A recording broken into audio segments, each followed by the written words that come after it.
Hello and welcome to Leeds United latest here on the West Yorkshire Football Show. Myself, Stephen Brown, and joining me as ever to discuss all things Leeds United, it is of course Jason Booker. Jay, how are we doing, mate?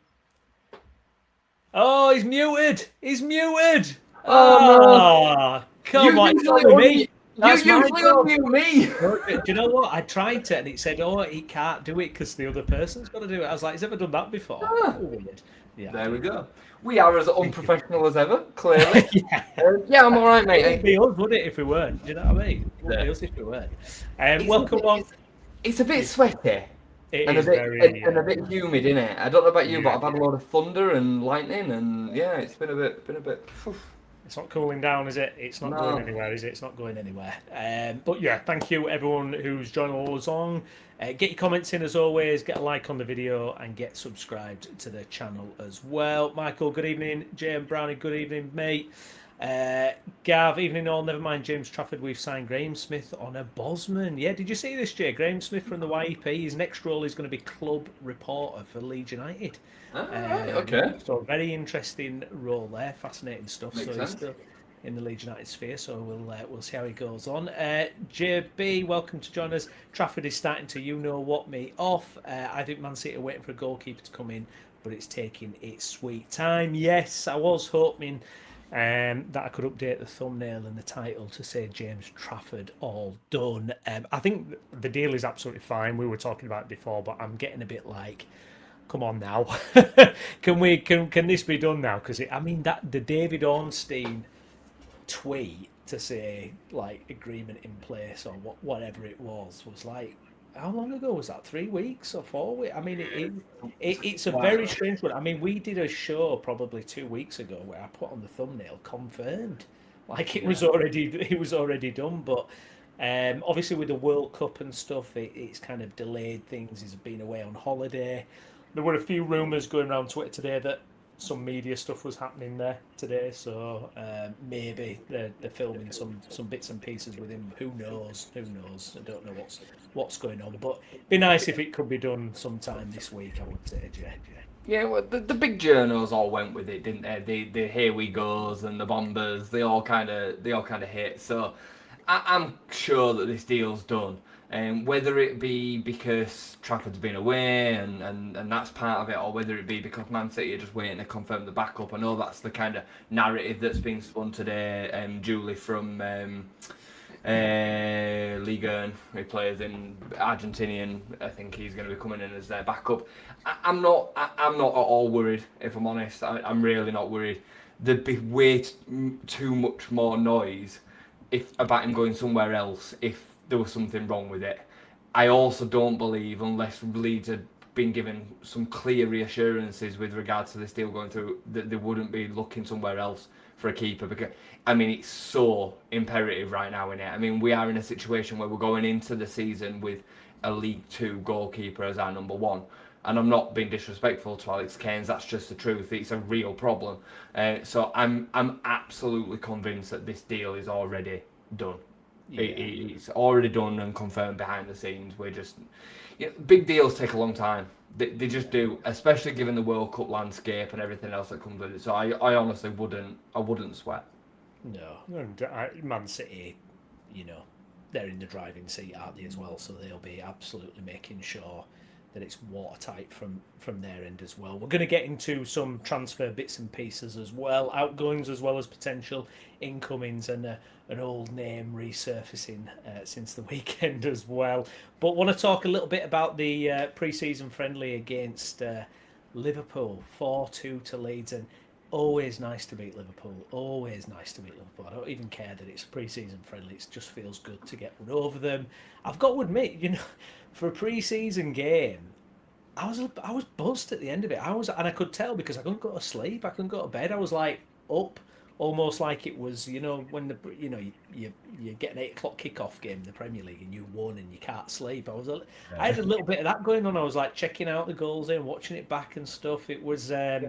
Yeah, I was really impressed with it, and what I took from it was, yeah, difficult first half, but made some changes, and we'll get into some of the players that changed the game. But I just, even though it's a pre-season, I just love the fight. I love the determination to get back into the game and really kind of show themselves second half. And it just reminded me of what this Farker Leeds team is all about. It's a team that doesn't get beat a lot. You know, it lost 5 games out of the last 25 in the Premier League or whatever it was. Incredible run. It was a newly promoted team, and it elevated. You know, they were already pretty high, but it just elevated my excitement for the league and the season ahead. But yeah, I was thoroughly impressed with that second half. Like I say, it was good to get one over at them. But what did you make of it as a performance there, Jay? Yeah, let's be fair as well, right? So I've just seen as it happens this comment come up from Michael. I'm just going to flash it up as I talk about this because they actually went as strong as they've really got.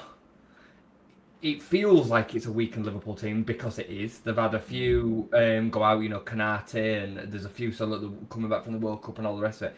But if the Premier League was to have started at the weekend, that is as close to their first team as they could have actually fielded. They had some big issues in the back line, but they were still very strong. You know, in that first half, the likes of Verts and Szoboszlai and Isaac and, you know, Jeremy Frimpong down the right, Kirk is on the left. They were still fairly strong, Mamadashvili in net. So I don't think there's any place in which we really should concern ourselves with, well, this was a half-strength Liverpool team. It's as good as what they've probably got right now. They've got some issues, but that's not Leeds United's problem. You know, Leeds United's issue is to deal with themselves. And funnily enough, we were probably better in this, well, we were a lot better in the second half when arguably the team that played in the first half, other than Calvert-Lewin, a lot of people would have said would have been our strongest team if we were to go ahead tomorrow. Because, you know, the likes of Anton Stack didn't come out for the second half, and, you know, Gabby Goodmunster obviously got injured.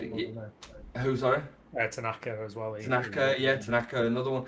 But the second half comes out and we see Brendan Aronson introduced, we see Sean Longstaff introduced, who I think's been brilliant all pre-season. Every game I get to the end of, I think, bloody hell, Sean Longstaff's played well again.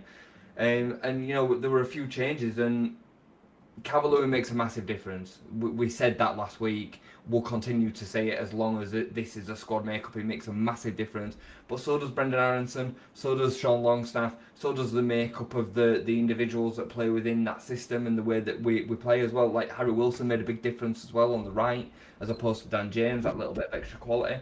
So yeah, I think there was a lot to like. There was a lot to like. The energy, the work rate, the direct play that we saw in the second half, the cutthroat kind of clinical edge that we showed, set pieces. You know, I know it's basic, but it's effective. Them long throws and the way that we've gone about setting them up. The 2 goals were exactly the same as the Crystal Palace 2 goals. They were exactly the same earlier on in last season. So yeah, I think a lot to be happy with it, mate. A lot to be happy. Yeah, no, absolutely. And I can see comments flying in. We will get to those, I promise, as well, guys.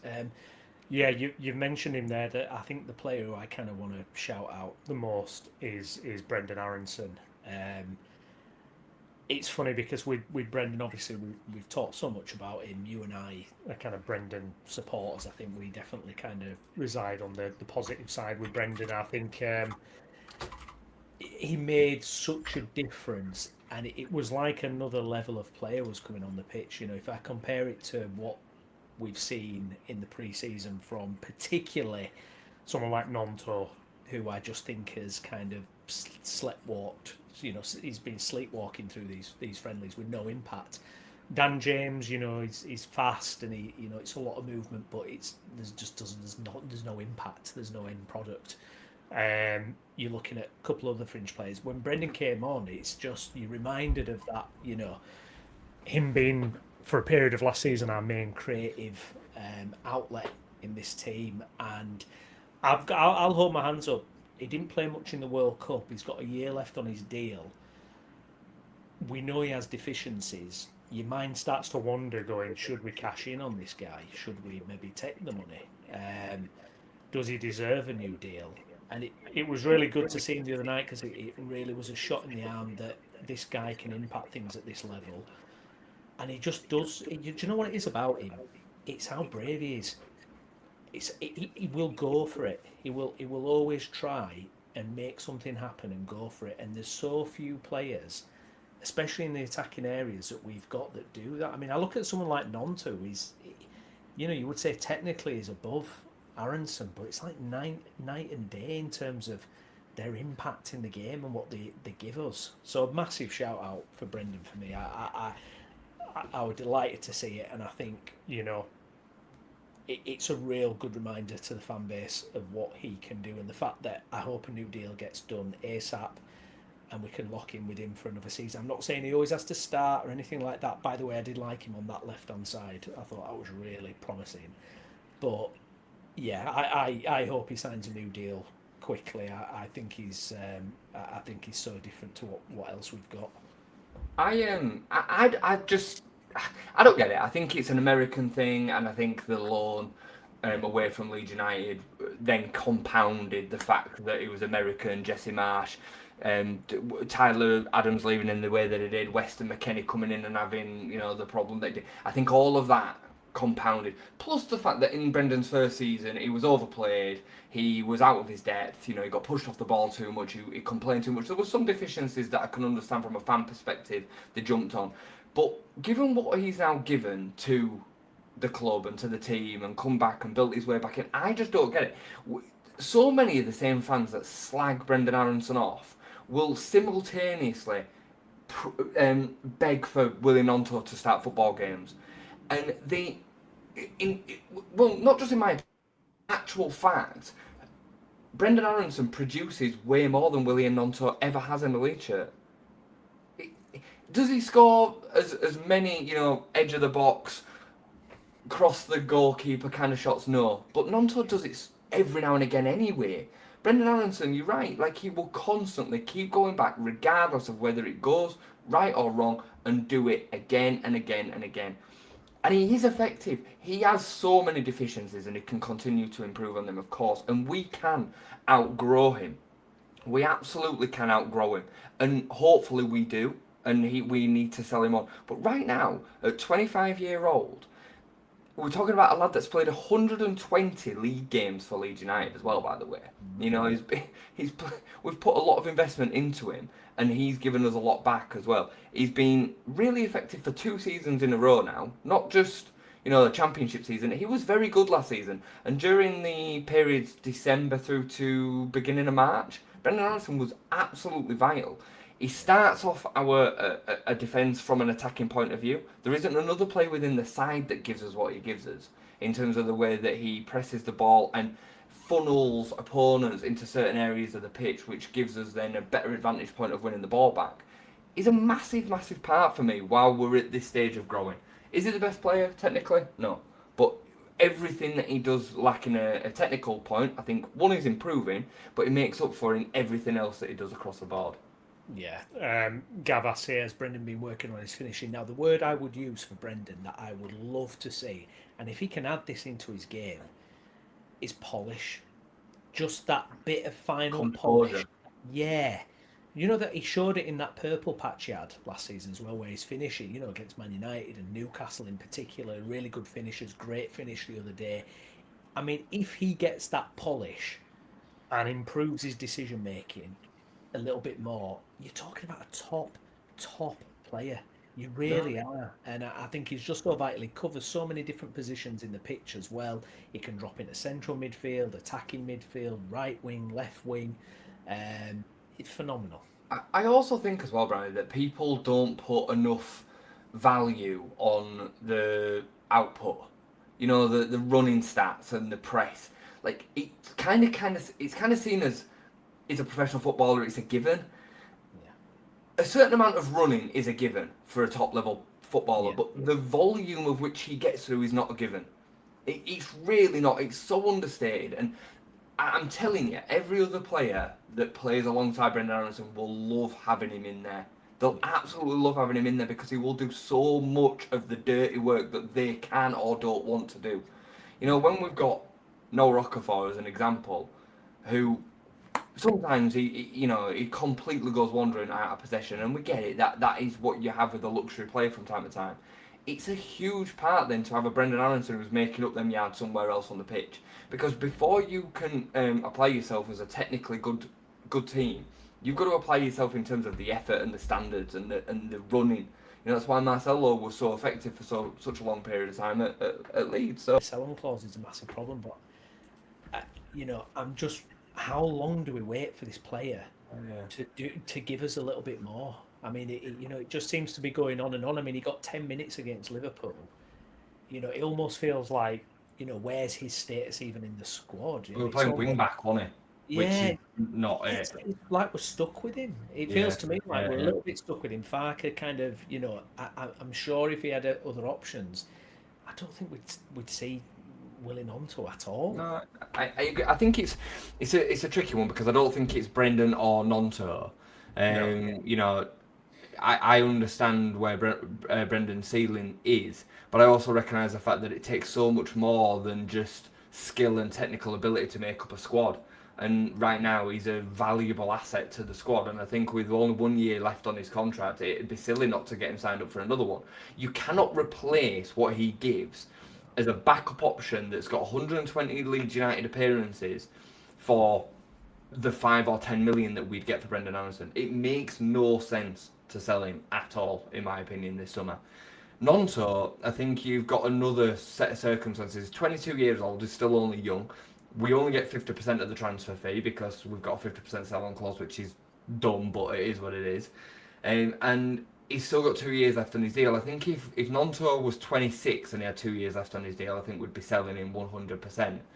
Yeah. At 22, there's still this hope that he might be able to raise his bar and find an elevation where we can then sell him again for 30 million. If we didn't have the summer that we'd have had in the first season under Daniel Farker, there's a very much a likelihood that Willing Onto would have gone to Everton for 30 million that summer because the club will have probably needed it. But because of all the clauses that we couldn't say no to, we were stuck with then having to say no, we're going to keep Willing Onto. So I agree with you. I feel exactly the same. But again, I think with the landscape of how it looks for Willing Onto right now, who's paying more than 10 million? 15 million absolute tops for Willing Onto. So then you're talking about getting 7.5 million or 5 million. So as well, how long is Gunmanson out for? I've got to admit, I mean, there was a kind of that first half, seeing Gabby go. I mean, it was just one of them where your heart drops when you see him kind of react the way he did. Because his position obviously is a specialist in that team for us because we don't have anyone else that can do what he does. Your next go to is James Justin, fair enough, or Lenu, obviously a young player with not much experience. Gabby is someone obviously we really, really don't want to lose for a period of time. I do feel with Gabby, and this is just, I could be way, way off with this, I've just got a feeling he was so used last season. He was there every week in, week out. Remember in the FA Cup game when he played 120 minutes and you're kind of pulling your hair out going, please don't have Gabby kind of doing that. He's also a World Cup year. I feel like he's almost like he's due a period out. Yeah. It sounds daft, but it's like it's hard running as a left back as well. It's not kind of prancing about. It's really like, Gabby's game is then forward on runs. It's like, I almost feel like I wouldn't be surprised if he's out for an extended period of time, whether it's with this injury or something else. I wouldn't be surprised if we do lose that type of player for a period of time.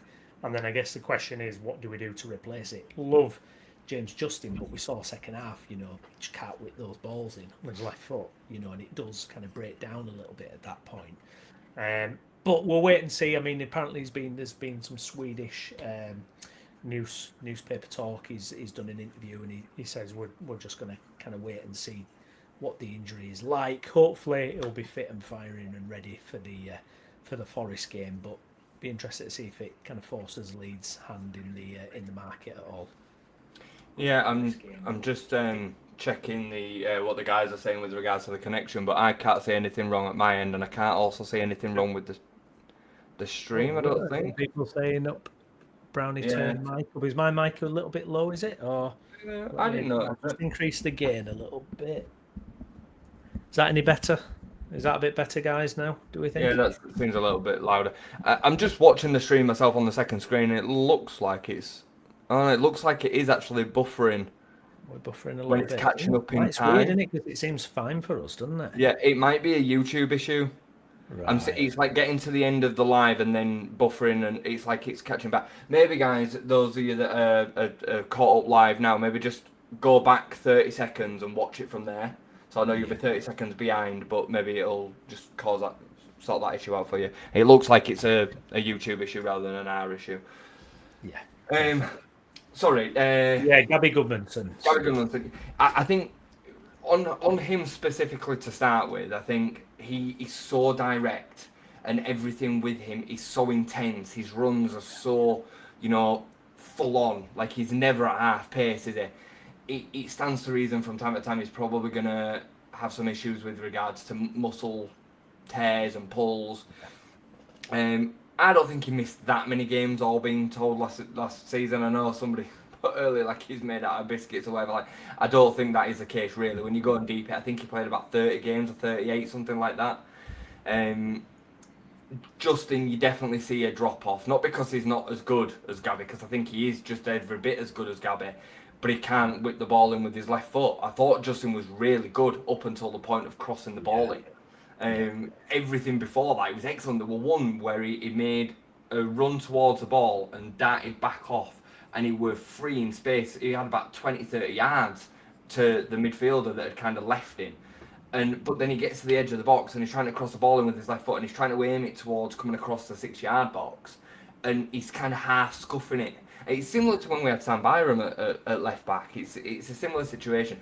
The problem that you're going to have, and I've mentioned this a couple of times now, is that to recruit somebody good enough to replace Gabby for that position, but then tell them that they're going to be second choice is extremely difficult. Because Gabby's so good, you're going to struggle to displace him.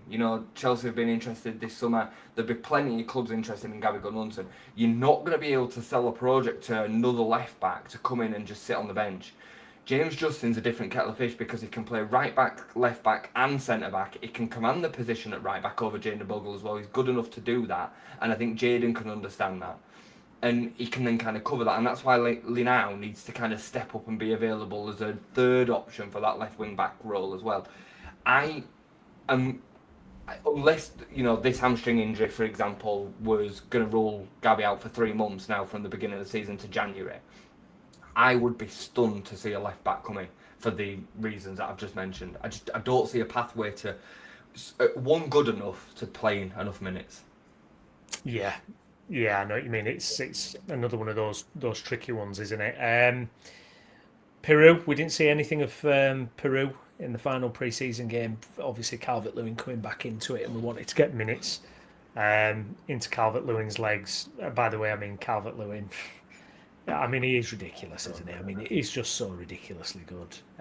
He's so good. We appreciate him so much because we've seen different levels of striker there. When you've been at Everton for years and he's probably missed a few chances and stuff, it's easy for a fan base to lose that lack of appreciation for somebody so good. But he is so good at everything that he does before getting to putting the ball in the back of the net is exceptional.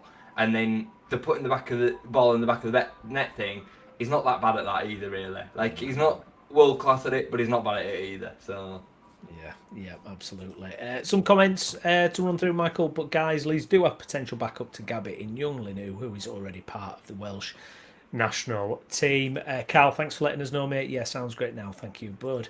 And Gavas, is Byram still at the club? Yeah, what's happening with Byram, actually? I think, well, the last that we're pointing out, I don't want to skirt over speaking about Pirot as well, because we will speak about him, but I think from what we've heard on the grapevine with Byram is that he wants to play this season, which is, is absolutely fair. I think he's probably been allowed to train, not on tour with Leeds, but I'm guessing he'd probably be still back at Thorpe Arch, while he either decides on a new club or takes the contract offer that is still on the table from Leeds. Leeds have offered him another extension to the year that he had last season. But, I think Sam's 31, 32 now. He's probably got another year of playing first-team football at championship level. So it's well within his rights to go and do that, isn't he? He played a lot of games in the championship, didn't he? He played a lot of games in that season in the championship, so Yeah, he's still obviously got it in the tank that he Yeah. wants to do it. Skip, thanks for your question, mate. Is BL not playing in the USA tour? A little worrying. Heard he's still suffering from a little knock. Yeah, I mean, with BL, it would have been ideal to obviously see him in a couple of the matches there. I think he's in that centre three. He's just fantastic. He's a little prone to an injury though, isn't he? Yeah. There were a few times last season, wasn't there, when he had spells out. I guess not ideal, Jay, but if we can get him back for what have we got, a couple more pre-season matches, and then Yeah. it's show time. If he can maybe come back for one of them, get him involved a bit. Before Wrexham, it was a little knock to his knee. I mean, he's been out there with the players. He's definitely on tour. And he's definitely been training.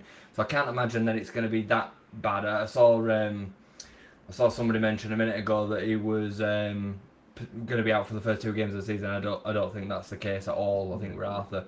I think it's at this minute. I think it's a game by game situation. I'm sure we'll probably see him before the end of pre-season. I'm not overly worried by it, if I'm honest. Like, I love Biol. I think he's arguably, up until Mihajlovic coming in, probably our best centre back. Time will tell where that kind of pecking order stands. But I've been really impressed with Bornau, and I've been really impressed with James Justin in that back three as well. So if we have to go with one of them two, and we move Rodon to the centre, or Bornau plays the centre and Joe goes out to the right, I'm not overly concerned by it in the short term. Obviously, longer term, we need Yaka in there because that back three is where everything is built for us. And if Trafford comes in behind that, I mean, we should really be keeping a lot of clean sheets. That is a proper back line. And Bogle and Gabby or Justin or whoever plays in them two spots as well are all very good astute defenders. You've got Ethan Ampadu in front of that back line as well. That is a proper. It makes zero sense. He's actually exceptionally good for a backup centre back. Like, you're talking usually the drop off between the front three if you're playing a back three and then the next options. You're talking about kids or a real drop off. Max Kilman at West Ham. Yeah, you're talking about him coming in, or Craig Dawson who used to play at West Brom. Yeah. You're talking a proper drop.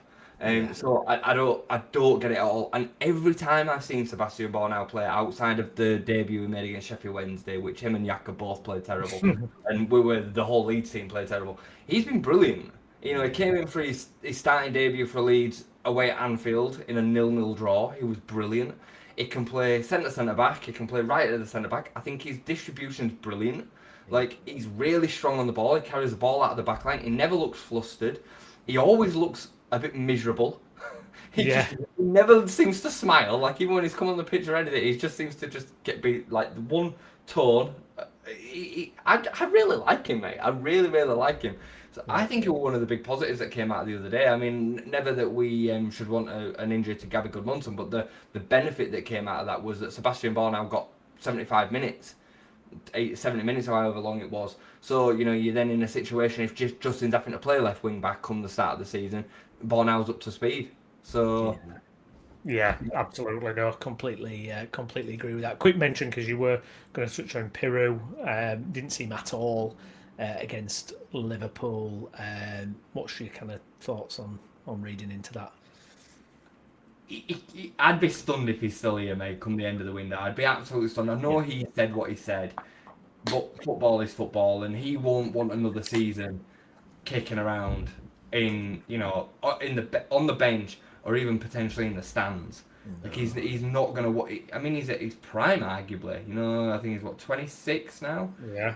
He's going to want to be playing football games. And, there might be a slight part of it that thinks, well, I'll just kick around for another year and then I'll leave on a free and I'll take the big signing on fee. Maybe that'll be the case. Maybe he can tap up a Saudi move in a year's time and you'll see Joe Perot playing over in the Saudi league and these things do happen. So, but for any footballer wanting to go out ahead and make a stake for himself, and he's good enough to go and really make an impact somewhere. It's a bizarre one. It's a bizarre one, but to get no game time in that game just tells you exactly where Daniel Farke sees him in the pecking order. Yeah, absolutely. let's get to some transfer stuff then. Arthur mentioned earlier Solomon name cropping up again now. It's West Ham, isn't it, that he's been linked with today. I've seen. I think that'd be a solid signing for them if he can replicate what he did for us in the Championship. I think absolutely. I personally would have a fit and firing Solomon over James and Nonto in the squad, to be honest. Absolutely. But it'll be interesting to see where he turns up. Now, obviously, the name. Sorry, yeah, go ahead, mate. I'm just going to say on Solomon, he needs a concrete move, does Solomon. I saw his agent say that he doesn't want another loan, and I can understand that. Like, his last 5 years have been so all over the place because he were on loan at Fulham, then he went to Spurs on a permanent, started really well, got injured, then he were at Leeds for a loan, then he's been at Fiorentina, then he were at he went to Villarreal first, then he were at Fiorentina, or were it no? Yeah, so God, where did he go? So he was Fiorentina last year. He went to both, didn't he? Yeah, he did. Yeah, I think he did, didn't he? Yeah. I think he went to Fiorentina. Villarreal. And then... I don't think it was the other way because I don't think him and Jack Harrison were together. I think it was Fiorentina to start, then Villarreal. Okay. Right, fair enough. Maybe Jack Harrison went in and replaced Solomon. Anyway, his career's been a bit all over the place and he needs to find a home. I would have loved just to sign him as well as Okafor. I think him and Okafor would have been excellent a year ago. I obviously understand from the club's point of view why that ship might have now sailed because you might be talking about the next band of quality. But 100% it'd be a better option than Dan James and Willie Gnonto. Way better than both of them. But that's why we then need to hopefully sign another one. And that other one, a name, a ghost from last summer. Someone who we actually did a show, me and Jason, when we were getting Romano tweets about it, and it felt like it was going to happen. Igor Paixão. We thought there'll be a show from about this time a year ago where me and Jay sat here, almost waiting for the announcement whilst we were on the show. It was like, well, this is going to happen. It was like, it's going to happen. It's all been building up. It rumbled on for ages. We were all dead excited about Igor Paixão. Marseille had to kind of, dig their hands down the back of the couch to scrape together the pennies to sign him. Lo and behold, 12 months later, Marseille need some money. They're in financial dire straits. They need to sell players. And it's come back round now. As Jason says here, Paixão flying to Leeds tonight. And as Phil says, nothing on such, but there is a flight from Marseille to Leeds Bradford Airport tonight. And I've seen that someone's apparently his missus has kind of put a goodbye Marseille post as well somewhere on the internet. So the internet sleuths are out and doing their research.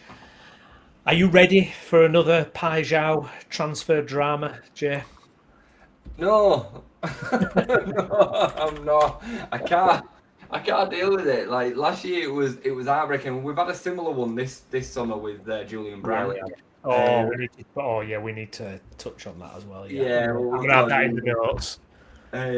Julian Brandt killed me a little bit last week. I felt like I was mourning a player that had never played for us. It was a bit bizarre. But yeah, Igor Paixão last summer was exactly the same kettle of fish, and we had talked ourselves into the fact that we thought that one was going to get it done. You can only come on here and give your opinion, can't you? And at the end of the day, like, you get a gut feeling for whether something's going to happen or not. I can't remember who it was earlier in the summer. I said about Shea Charles. I didn't think Shea Charles would happen. That one's gone that way. I also didn't think we'd sign James Trafford, and it looks like we will. You come on and you say what you say at the time. Paixão looked like it was done, and it looked like it was going to be that statement attacking signing that we needed, and we didn't make it. He chose Marseille over Leeds, which you understand. They had European football at the time. Leeds were in the first season up from being promoted. You do get it for a foreign player, why that wouldn't make as much sense. And we went and got Noah Okafor instead, who gave us some great moments last season. I really like Noah Okafor. If Noah Okafor could play 90 minutes week in, week out, the conversations would be so different, because I do think he's a top player. But the reason that he's at Leeds at this stage in his career is because he cannot do it week in, week out because of either his body or his mind or both. Like, that's the truth. So we still need another option within that area of the pitch that can be creative, give us that bit of X factor. And whether that then be a case that the minutes are shared between Noah and another, or Noah and another, or the other can play on the right as well as the left, because there is a serious gap to improve on our squad in that area of the pitch because of Nonto and Dan James and Brendan Aronson. To a point, I'll put Brendan Aronson in that category as well. I think Brendan can obviously play in other positions that Nonto and James can't, but there's a quality gap in between him and Harry Wilson, and him, and then Igor Pajau or whoever else does come in. So, we want to see this club move forward. We want to see the playing squad move forward. Talking Pajau specifically, he had a pretty good season last season, all in. I think it was 12 goals and 6 assists. I think it was. He's not the only name that's mentioned, and whether that's us just balancing the need and not wanting to put Marseille in too strong of a position, I don't know. I can't imagine that we'd be looking to pay much more than what Marseille paid for him a year ago, because his value's not really gone up. So they'll make a little bit of profit if they sell him at the same price that they bought him for a year ago, with a year off of his contract. Yeah. Will it happen? Probably not. No. Probably not. I can't believe how quickly it's ramped up again. Dean says here the flight is from Rotterdam near Marseille's training ground. Apparently, yeah, they're on pre-season, aren't they? So apparently it's from where they're at in pre-season. Skip, I would 100% take Pajau all day long. I don't care that he turned us down previously. He's a huge upgrade. And Jan, welcome along. Good evening, boys. Welcome along. Thanks for joining us. Just on Solomon, because I just needed to confirm it. He was at Villarreal from the summer after he left us. They cancelled that loan halfway through, and then he did go to Fiorentina. So him and Jack Harrison were playing together. Wow. Which seems a bit strange, doesn't it? It does. Yeah, absolutely. Not Valencia, Michael. He was never at Valencia. Not Valencia. Yeah. I don't know if I'm kind of... This is the problem with transfer silly seasons, isn't it? And you can be following a transfer thread for so long, and then it gets snatched away, and it does kind of lead us into the brand deal. You've touched on it, and I had the same reaction as you. It was like, this time last week, there were no other clubs in for him, and then on the Wednesday, it was Real Sociedad came in. Ajax had already kind of been out of the picture, apparently, because they bought someone else, and it was like Ajax are done, Ajax are out of it. And then, just casually scrolling Twitter, and it was there, Brandt joins Ajax, and you're like, what do you think? I mean, in terms of picking Ajax over Leeds, let's say, because I can't imagine that they're paying more than what Leeds could have paid, Premier League money and all that. If you're Brandt and you're 30, and you've got the chance to get into the Premier League, but you pick the Eredivisie, which is, it's just not on the Premier League's level. However, Ajax are a historic, absolute gargantuan club, Van Gaal and Cruyff, and, it's a historic club. But, I mean, has he bottled it a little bit, not coming to the Premier League, do you think? Is there a kind of a thing of, would he, it's really hard league to come into, physical and demanding, or is it just simply the appeal of Ajax over Leeds, maybe? I don't know. Well, I think first off, we need to kind of just take a second to take stock of, this is the difference between what we hear as fans and then what the reality actually plays out like. Because from what we now led to believe after the deal was confirmed to Ajax, Leeds were out of it weeks ago when they realised he was going to go to Ajax. I can't remember if that was Graham Smith or somebody else, but somebody reported that Leeds had already got moved on weeks ago to different targets once they realised Julian Brandt were going to go to Ajax. So because nothing is ever confirmed from the club, and we just take what we read as gospel with regard to it, so we don't know how long that this was confirmed for. We obviously were in for him. I truly believe that there was a situation between us and Ajax. Maybe Ajax offered 2 years originally, and then they offered 3, and that's what made the difference, because it was clear he wanted a 3-year deal at 30-year-old. That makes sense. I think, has he bottled it? Probably a little bit. I think it's an easier move for him, week in, week out, on his body and on his, his expectations. He's going to be playing against players that are by far lower in quality than in the Premier League. But you're right, Ajax are still a huge club. That, in terms of their prestige throughout history, they are worldwide recognised. Some of the greats that have passed through the doors there. They're still going to give him Champions League football, which I think will have definitely been a big part of it for him as well. So I think it's a bit of both. When I first felt the signing, my initial reaction was disappointment that he'd not picked La Liga or Serie A instead of Leeds, which I could have kind of made my peace with. The Eredivisie kind of gives me a little bit of that seems like a shame to lose out to him to them, but the Leeds United don't mean as much to Julian Brandt as they do to me, so I get it at the same time. Gav, I'm not sure whether Ajax have got Champions League or Europa.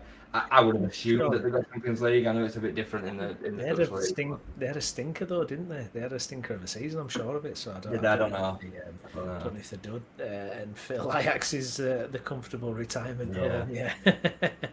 Yeah, indeed. Yeah, Brandt is bye.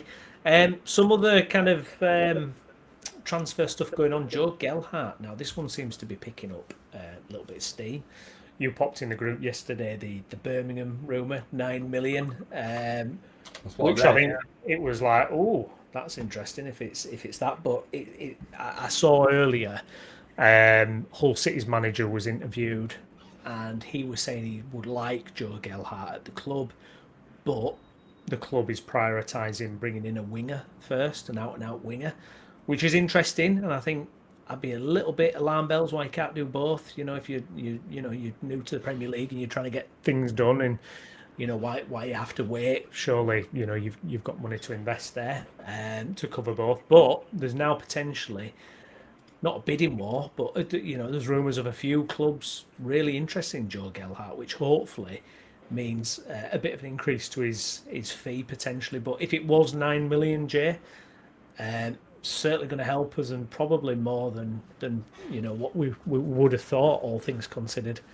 Yeah, I mean, Joe Gelhardt does have a certain amount of value still attached to him. He was a bit of a prodigy, he appeared in the Premier League early, he scored some really big goals for Leeds United, very impactful goals. He had a good season last season at Hull, albeit towards the end he lost his place, but I think he's still well thought of, he's still young. He's English, so it does matter. Can play in a couple of positions as well. So, yeah, I think he's still got a certain amount of a value attached to him. If I were a Hull fan, I'd be so worried by what's going on there. Worried is probably the wrong word, because this is all just a bonus for them. But they are completely screwed right now. They've lost out on Florentino, the lad from Burnley. He's gone to Ipswich for 15 million on a permanent, because Hull could only agree to a loan. Like, what?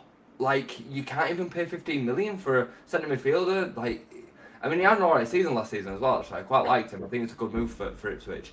But yeah, and then they're like, well, we're putting as priority in signing a winger when you've got Ollie McBurney up front.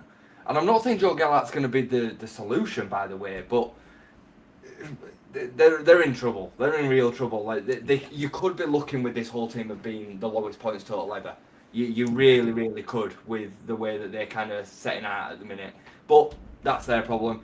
Joe Gelhardt, hopefully anything over 6 million is a great deal for Leeds United. Yeah, because he's on decent wages as well, isn't he? So they can get that off as well. I do want to touch a little bit of business with the new promoter teams as well. So on Sunday, I got together with Rich from the Suffolk Crunch channel. Yeah, I did watch that. Yeah, check that out. Little chat and trying to gauge where their heads are at. And like you say, they've signed Florentino Luis today. 16 million plus 3 million add-ons, and Coventry City, I think it's confirmed they've got Carl Rushworth in. Fee understood to be about 22.5 million. But as Rich was saying on Sunday, I mean, he was talking about needing 7 or 8 more, I think he said, including 3, top midfielders that you've got to put into that. What Hull are doing, it seems a madness, like all the points you've just touched on there. Coventry, by signing the keeper they had last year, it's just catching up to yourself almost. Yeah. I mean, it's gonna be. I mean, you'd think it's gonna have to be something so special for one of those teams to stay up. I mean, Rich made the interesting point about Gary O'Neill. You know, he has kept a team in the Premier League previously, so you know, for whatever it's worth, and maybe Lampard can call on some of those Chelsea connections for players and whatnot. I even saw a cheeky Mudryk link today about getting Mudryk on loan now that he's eligible to play again. But yeah, it's kind of, I think why I'm interested in it as a Leeds fan as well is because I'm kind of looking for that reassurance that we're going to be able to cement our Premier League status, and it feels very much when you look at the squads, we've just got such a big advantage, and we're so settled, you know, and getting a player like Harry Wilson, it's just so clever and exactly what we need. You would just hope, it almost feels like we've kind of, you know, got one foot in Premier League safety already straight from the off. It's going to be fascinating. I mean, you know, Rich were reminding me that, you know, Ipswich didn't win the first game till November, you know, the last time they're in the Premier League, and you know, we wouldn't be too surprised to see something like that again, would we? Really? With the I mean, I've made my point about Ipswich a couple of times. You know, towards back in the last season, I watched them quite a few times, and they looked miles away from being a Premier League team for me. You know, a year ago we were linked with Gustavo Hamer, who we are linked with pretty much every summer. Not this summer, thankfully, but we have been linked with him for a while. Coventry are trying to make him one of their big signings of the summer. That tells you where they're at in terms of their attraction for players. Because when we were linked with Gustavo Hamer, we went and signed Anton Stack and Sean Longstaff. You know what I mean? That's the quality difference. You know, it's chalk and cheese in terms of what we can attract. Thankfully, is the size of club that we are, the backing that we've got, the fact that we were in the Premier League 3 years before as well. You know, that 2 years before, but you know what I mean. Like that makes a difference in terms of the finances and the wages, etc., and you know everything else that we've been able to put together. So, I really think that they have got a hell of a job on. The only I don't give Ipswich and Hull any chance, if I'm honest. I don't give Hull zero chance for Hull. I think they'll be last season's Burnley or Wolves, however you kind of want to look at it, given how close them two finished. Coventry stand half a chance if some of their better players from last season can find that step up. Yeah. So, you know, Thomas Asante, Hadji Wright, Carl Rushworth, you know, becomes that real, maybe he becomes a Nick Pope, you know, they've spent that kind of money on him because they see his potential, they understand what quality he can give them straight away. Obviously, there's an opportunity. Brighton didn't really want to sell him. There's an opportunity there because of the him playing for them last season. They have got other players within that squad as well. You know, I like Van Uwijk, the fullback, on right back. I think he's a good player. They could stand half a chance if you know the fans are right behind it. They get one or two bits of X factor quality and things go in their favour. Lampard has to step up as well, but it's loose. It's a real loose opportunity. You know, I've done a few prediction videos. I've spoken about it with a few people, and I can't really make a case for anybody staying up out of them three. Not really when I deep it, because I just think are Coventry going to get 37 points? I don't think so. And I think Sunderland, who I am going to predict to finish fourth bottom, I think I'll probably hit 40 to 45 points. Yeah, and stay clear. I mean, you know, Rich made the point. They've already spent about 80 million of Ipswich, including about 25 million on a Brazilian forward called Emerson from Toulouse. And he said, watching him, it's like, where have we? You know, what have we done? Spending all that money on this player. You know, it's one of them where it's just a complete gamble on someone who's scored barely any goals in a lesser league. And he says they're probably going to spend another 100 million just to kind of just to kind of catch up or to try and have a go. I mean, it's absolute bonkers. I mean, as Michael says here, Ipswich Town finished second in the Championship on 83 points, so we're not as good as the previous season they went up. Yeah, I mean, it's kind of staggering, but as from the Leeds point of view, it's kind of looking for that reassurance. I mean, look, in 12 months' time, if some of the stronger teams come up from the Championship, you know, hopefully we've cemented our place a little bit more. But Yeah, I feel better about. It sounds horrible, but at their expense. But I'm like, it makes me feel better when I kind of look at the business those teams are doing and just the nature of it. You can't help it, can you? Because we obviously want Leeds to be established in the Premier League. That's it. Well, all that matters for us is that somebody suffers a little bit more than us, and it's an awful way of looking at it, but it's true. And I'm just having a quick look at the signings. I knew that the signing is a Diop. I think it's a Diop's quite a smart signing. Yeah, From Fulham. Maeda As well. Yeah, for Morocco, I think he's a well established, experienced Premier League centre back that's only 29. You know, he played a lot of games for West Ham, a lot of games for Fulham. Makes a lot of sense. But outside of that, you know, Emerson, you mentioned Fatawu, who he's hit and miss. He's had some bad injuries. Still only 22. Florentino did have a decent season last season, but still got relegated and finished bottom. Sherpen, who's the keeper from Union, he was linked with us as our number 2. Maeda from Celtic, who is really hit and miss. It don't fill you with a fear from a Leeds United perspective that they're going to be able to close that gap. Not when they're adding it to who they're adding it to in the rest of that squad. What do you think of Gary O'Neill? What's your kind of vibe with Gary O'Neill? Do you think? I think he's an all right manager. For me, he's in the bracket of Scott Parker.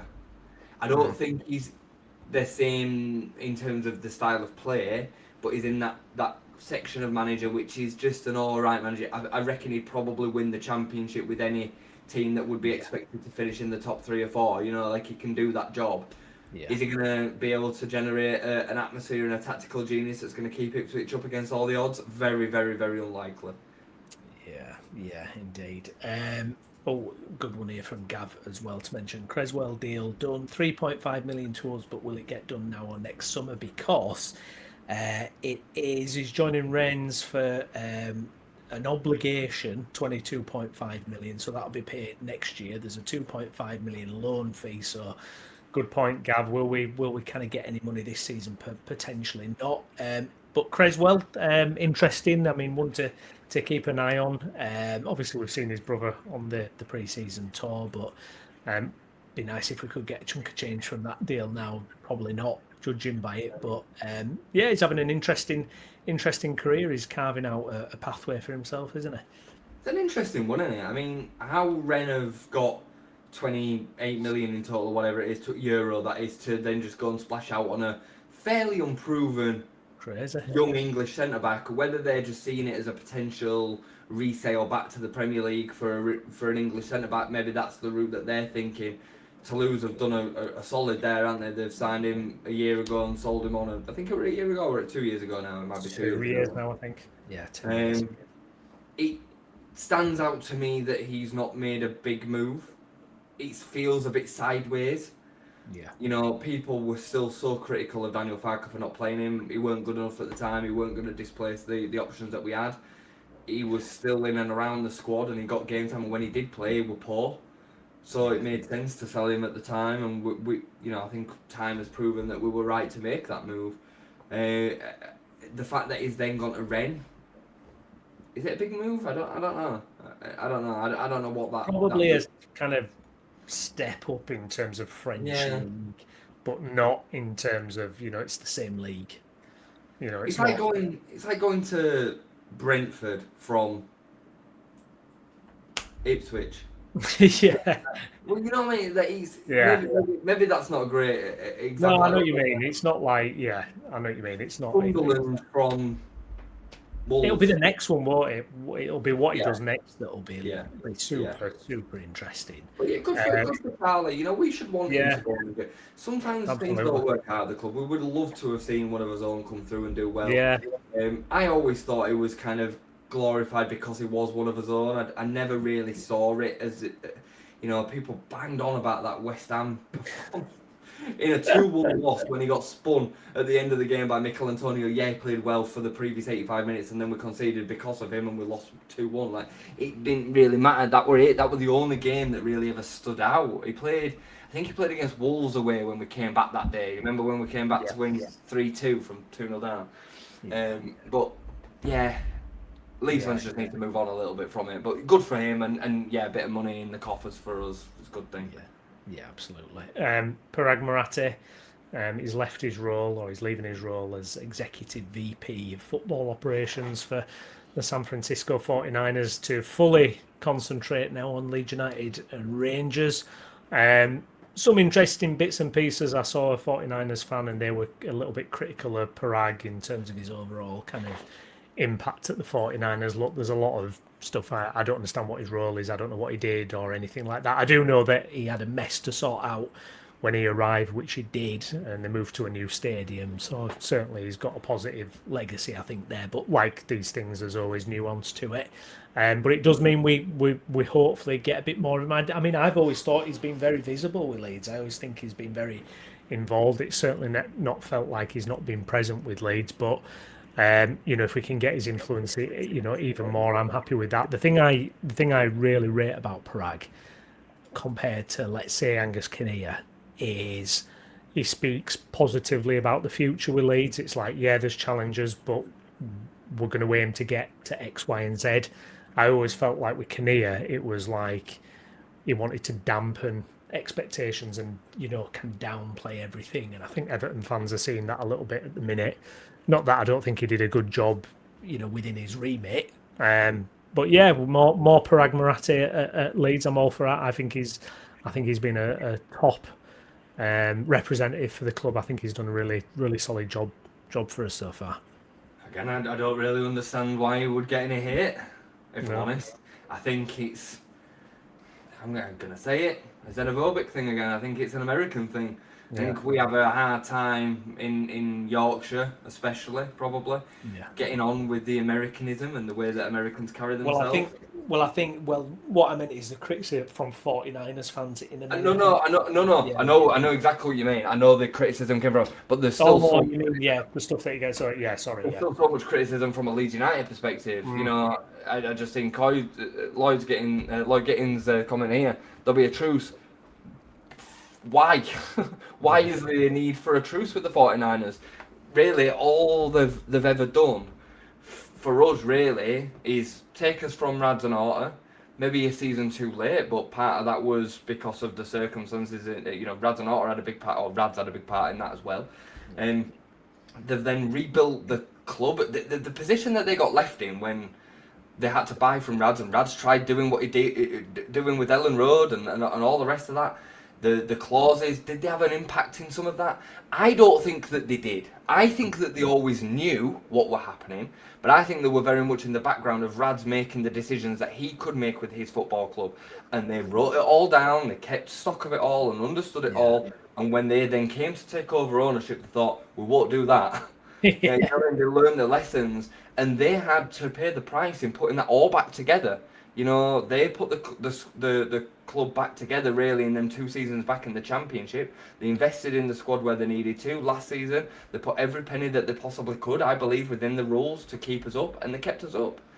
They've gone out and spent 34 million on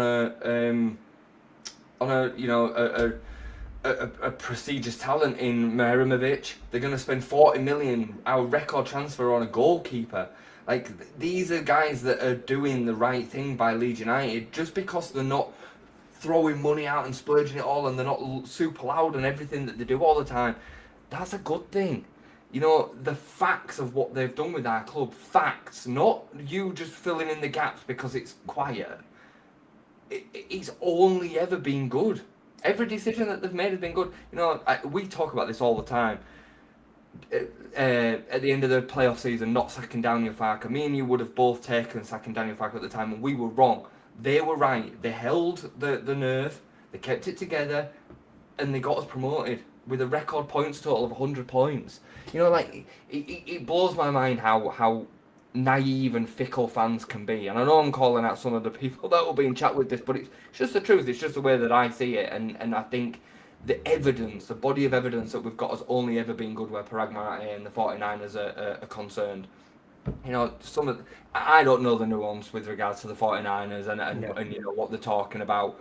Him having more focus for Leeds United can only be a good thing. All the decisions that are really made at a transfer level, club level, are done by the people that he is employing to do. So if ever we dithering, as some fans would say in transfers, that's not on Parag Marathi, it's on the recruitment team that he is then employed to do. But I don't see it as dithering. I just see it as it takes longer than an impatient fan would really want.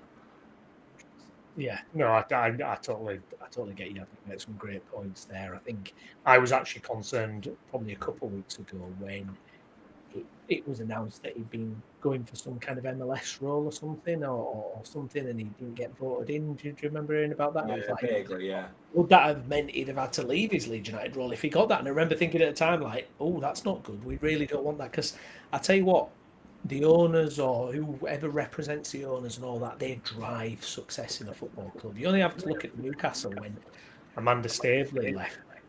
You know how much they've been lacking since that. You've got to have that drive from that person, whatever you kind of taught. You know, is it chairman or whatever it is?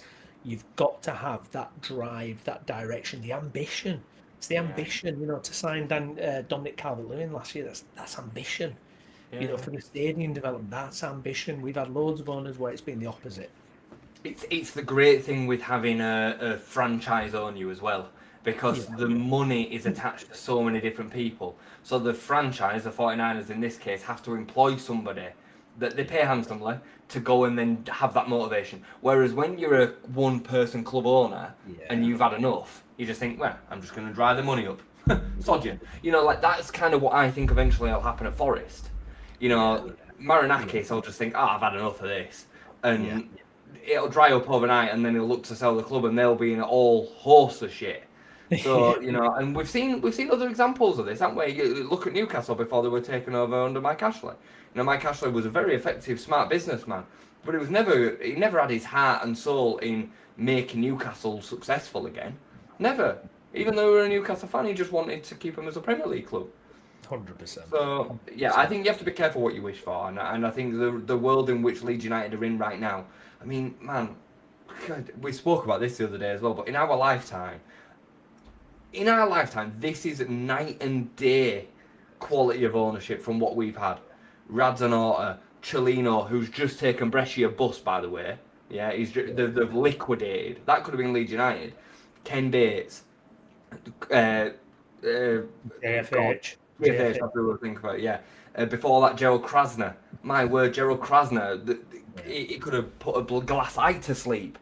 You know, Ridsdale, and obviously the time of Ridsdale, the previous time that we had any sort of kind of solidity was before Ridsdale. Back in '96, he took over, did Ridsdale. So, come on, guys. Like, anybody that's got a genuine issue with the 49ers, you need to wake up. Yeah, I absolutely couldn't agree more. Just before we kind of wrap up then, couple of friendlies left. Well, 3 friendlies left before start of the season. It's Leipzig on Saturday at Ellen Road, and then trip to Ireland, I think, to play that lot. And then we finish up with Augsburg, and then that's it. It's season after, and we're ready to go. It's getting ever closer, Jay. Yeah, I can't wait, man. I'm buzzing. I mean, I go on holiday for 10 days from Thursday, so I'm going to miss both Ellen Road fixtures, I believe, which is a bit gutting because I would have liked to have got to at least one of them, but I'll try and catch one if not both on the visual radio. So I might take that with me, but we'll I think there's a lot to come. I think getting to Ellen Road will be great. I think it'll really stoke the fires for the fans. Playing them lot in pre-season, I never really like it. We did it last season in Australia. I'm not a fan of it. I'm not a fan of playing Premier League teams in pre-season, to be honest. I really don't like it. I think it dilutes the friendly and it dilutes the game in the Premier League then as well. But especially for a rivalry game, like get in the bin. I don't like it at all. I get it because I know you can take it on the road and other parts of the world can see, you know, that game happen. I get it, but I'm not a fan of it. So yeah, hopefully more minutes in the legs, mate. We can continue to see an improvement in the performances. Hopefully James Trafford can get in between the sticks before the start of the season. Because Pajau and Trafford double. Pajaw's one thing, but please bring me a keeper because Yeah. God, I love Alex Cairns and his little cribs moment the other day on the diary. I don't know if you've seen it. Was brilliant. Have Oh you yeah. seen it? Yeah. It's brilliant. I love that, and I love him as a guy. But if I have to watch him try and be a goalkeeper in behind a Premier League team, I'll freak out. So Yeah, we can't have that. Hopefully there'll be some movement there. We will wait and see. Good stuff. Okay, we'll wrap it up there. Obviously Jay's mentioned he's going away, so we'll figure something out. Might get a video out. I'll pop something on the channel, so keep a lookout for that, and then it'll be normal service resumed a couple of weeks after that.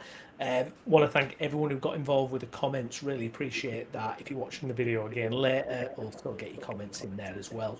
Please do like the video as well, and also get subscribed to the channel too. I've been Stephen Brown, with me as ever, Jason Booker. Thank you, Jason. thank you, mate. And we'll see you again soon. Thank you very much for watching. Bye bye.